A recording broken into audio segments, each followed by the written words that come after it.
बाकीच्या मुलींचं तर माहिती नाही, पण मी तर डिसाईड केलंय एक बॉडी बिल्डर असावं लाईफमध्ये, तोच नवरा आणि तोच बॉयफ्रेंड आणि तोच बेस्ट फ्रेंड. दुसरीकडे चीट करण्याचा प्रश्नच नाही, कारण बिचारा डाएट चीट नाही करू शकत, ना दुसऱ्या मुलीला बघू शकत. कसं बघेल बिचारा? स्वतःलाच बघण्यात जास्त ऑब्झेस्ड आहे, तो स्वतःलाच बघण्यात जास्त इंटरेस्टेड आहे. मी त्यालाच बोलणार, भाई डोल्याचे फोटो पाठव, शर्टलेस फोटो पाठव, किंवा विंग्स वाले फोटो पाठव. I am happy in that.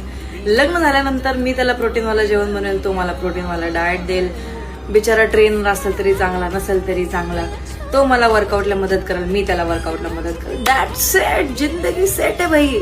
तुम्ही स्वतः विचार करा, जो बिचारा डाएट चीट नाही करू शकत, तो आपल्याला काय चीट करणार आहे?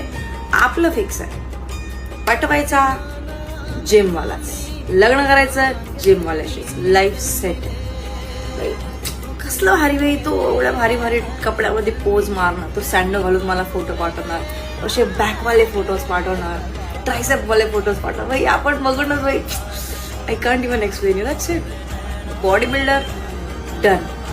त्यामुळे जिथं कुठं आहे माझावाला बॉडी बिल्डर, भाई नीट राहा, नीट सांभाळून. इथं मी वाट बघते तुझी.